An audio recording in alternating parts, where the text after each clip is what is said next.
Maradona, de la fresque géante à l'icône miniature à l'entrée d'une maison.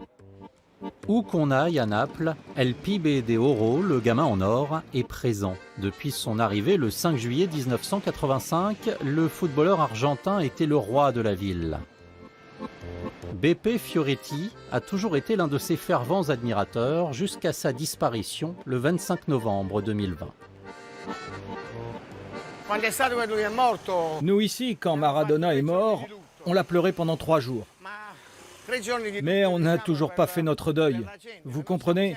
Pour nous, Maradona n'est pas mort. On peut aller dans toute la ville, dans la moindre ruelle, on le trouvera toujours. Regardez! Voilà la chapelle du grand Diego Maradona. Beppe et ses amis ont dressé cet hôtel à leur idole au milieu des quartiers espagnols. Maradona a, comme nul autre, su restaurer la fierté de la ville. C'est le roi de Naples. Son visage porte les stigmates de ses souffrances. Il était notre icône, notre symbole, notre rebelle. Il a redonné courage à Naples.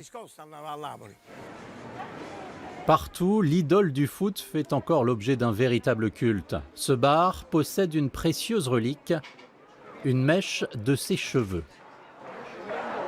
Le stade, temple du sport napolitain, porte aujourd'hui le nom du prodige argentin. En 1987 et 1990, le gamin en or a hissé le club au rang de champion d'Italie et définitivement conquis le cœur de tous les Napolitains.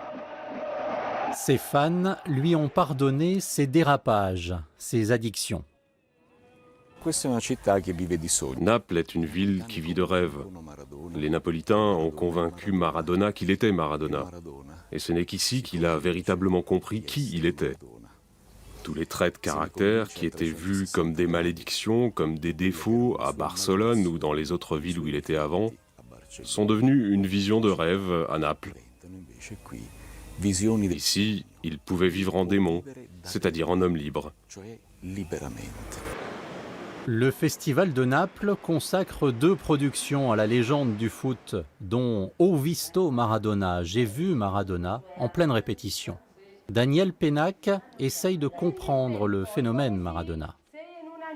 Depuis le Covid, j'abrite à Paris 2 comédiens napolitains. Et le matin de la mort de Maradona, je les ai trouvés en larmes absolues.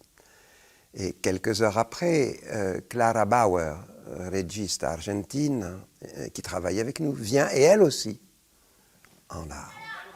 Et là, j'ai mesuré le phénomène. Et je leur ai dit, pour vous guérir de ce chagrin, il faut transformer ce chagrin en création sur l'effet Maradona. Ho visto Maradona, ho visto Maradona, uè, mamma, innamorato sono. Oh mamma, mamma, mamma, oh mamma, mamma, mamma, sai perché mi batte il corazón. Ho visto Maradona, uè, mamma, innamorato sono. Dans un faubourg de Naples, voici un musée Maradona unique en son genre. Le père de Massimo Vignati travaillait comme gardien du stade. Il s'occupait des vestiaires. Sa mère a été la cuisinière du footballeur pendant 7 ans. Maradona était un homme adorable, très modeste et vraiment très humain. Bienvenue dans le sanctuaire du dieu Diego Armando Maradona. Il est plein de reliques et de souvenirs, des maillots, des chaussures, des fanions. Tout ça, c'est Maradona qui nous l'a offert. On est 11 frères et sœurs, et Diego, c'était le 12e. La cave de Massimo est ouverte à tous, car, se souvient-il, Maradona avait le cœur sur la main et aurait sûrement voulu qu'il en soit ainsi. Maradona, c'est la figure la plus importante de Naples. Il a énormément donné aux Napolitains et réciproquement. Diego, c'est tout pour nous. C'est un frère, une mère, un père, tout.